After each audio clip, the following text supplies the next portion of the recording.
So in response to my other video, I wanted to show you how you can effectively cover blemishes with foundation and concealer. I apologize for the whispery voice. My kids are in their rooms. Everybody's up, as you can see, so this is morning hair and skin and voice. So I already have my primer on. Primer is really important for my skin anyways.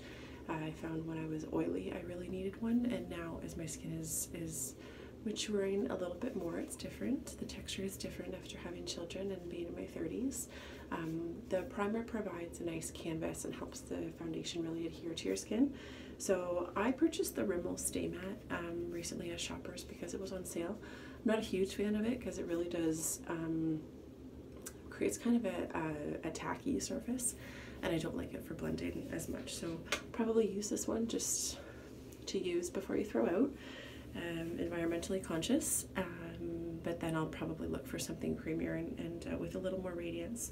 So I already have my under eye concealer on. It's the Maybelline Age Rewind, and kind of the theory behind covering blemishes and covering imperfections on the skin is start with foundation and see how far that gets you, and then apply concealer on the top.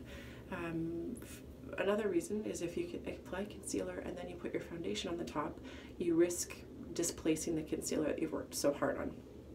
So right now I'm liking, sorry I'm shaking it, I'm liking the L'Oreal Infallible Fresh Wear. It's a 24-hour Fresh Wear. It's not necessarily it's a blend between their Glow product and their Pro Matte, which is nice. So I like to start with it on the back of my hand. I put a few pumps there. That helps really warm the product up. Nowadays, though, I find that the consistencies are a little more liquid and easier to blend, but it is always helpful to start it on a warm surface. So I'm just listening to my kids. This foundation actually does the best with a blender. So what you do is you have to soak this and see how big it is. Squeeze it out so there's no excess water, and then you're going to dab it. I like the pointed side first. So dab it into the concealer, and then you start to press and roll it on your skin. All right, I'm just going to do this a little bit faster, and I might look in my bathroom mirror. So you see I have a blemish here and a blemish up here and here. Then I'm going to try to conceal using foundation. So you're going to dab, and then you press, but also give it a little twist with your wrist, and that will really help cover anything from all sides. So I'm just dabbing for the sake of time and rolling it. That gets all your pores. Okay, dab and roll, twist it. So I'm really working at this one. This is a really painful blemish right here on my chin. Thank you, hormones. And if I can, oh, pardon? You want a brush? Yeah, I'm dabbing it on my hand first. My daughter's in the bathroom with me. You want a brush? Yeah. She likes makeup. Shocking. Here you go, sweetheart. You do it on your hand too? Your hand? So I had about 2 pumps. I'm gonna need to pump more here on my hand. So you keep doing this until your whole face is done. So just a little dab. I'm kind of warming it up too, and when your sponge is wet, that means it can't absorb as much liquid. So if you think you're going to waste product, as long as your sponge is wet, you should be okay.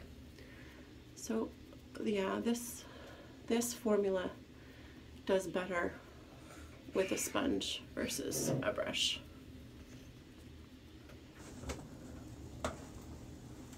And to really try to get underneath your chin, blend it into your jawline so that you don't have that mask, and up over your ears. Okay, so just do my forehead. So there's, I don't know if you can see it. There it is. So I'm just going to really roll and press it into the skin. See that, how it helps? And I find especially at work in office lighting, too much concealer can really be jarring. So I try to cover as much as I can with a full coverage or medium buildable foundation.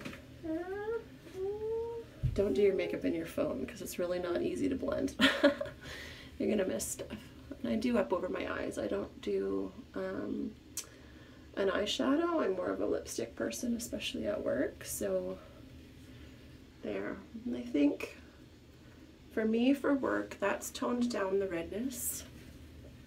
And it's a bump, unfortunately, but I have covered the redness. I do have more redness on my cheeks lately, so this foundation formula really lets you build it, and it doesn't cake up on you.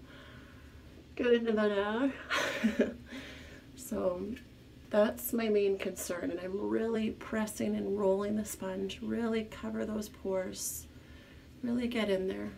So I did want to say, if you wanted to conceal, the important thing, I'm just going to pull up a few products here, is to warm it. Get a creamy concealer for blemishes. I like the Rimmel Hide the Blemish. So I'll just show you a little bit, actually, and probably up here too. And this is my Sephora Airbrush Finish Concealer Brush, sorry, Pro Stippling Concealer. It's really dense. It's important to have a dense brush and a creamy formula.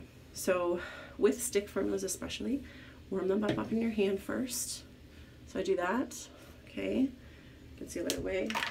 I'm gonna dip my brush in it, and then you really, I'll give you the,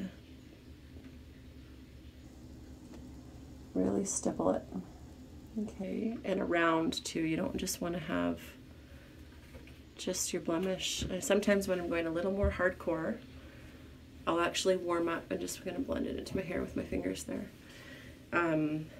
I'll actually put it on the blemish and then stipple straight from the tube, but quick dabs, because then you're really covering all the pores, kind of like the same application theory as the sponge. So next step is really important, is to set your foundation with powder, and I'm actually going to spray it first. I'm trying a new technique out, see if this works. So I'm just checking my mirror, looks all good. I'm going to spray my setting spray. I'm going to let that dry down, and then for your, yeah, did you get you? Yeah. Did I get you? Sorry. Use a really fluffy brush for your powder. And I recently learned that, well, some ladies can just set where they want, and a lot of the new foundation formulas actually dry down to a powdery finish themselves, which is nice. What do you need, Peanut? Do you want one of these, honey? Or that one? Makeup brushes. So I use the Marcel loose powder. It's translucent. It's a beast. You get so much for it for the money. So I just take a little bit of the powder in the top. I tap it out to tap the excess so you don't get a super powdery finish. And actually, what I've seen lately are people just tapping the powder. A lot of makeup artists don't like swirling it. They like dabbing it like this, so it actually presses the powder really into the skin, into the foundation. It really helps blend it, and you don't risk, again, displacing the product that you've worked so hard on. Okay, so just a little bit more and dabbing it. And this is kind of goes back to the baking principles, or, you know, old school in the 40s and the 50s when women would use powder puffs and press it. Similar technique. So there you go. That's a face. That's how you can conceal. Get a good, hi sweetheart. Get a good medium to full coverage. Get a nice wet sponge. Press and roll it into those pores. Conceal on top if you need to, and press to finish. I always set with a setting spray. I'm going to finish my makeup and set. This is one of my favorites. Physicians Formula InstaReady setting spray, or MAC Fix Plus. That's my favorite. If I had more of the monies, I would bathe in that on my face. I love it so much. But yeah, that's how I do it. If you have any questions or have any comments, let me know. Thanks for watching.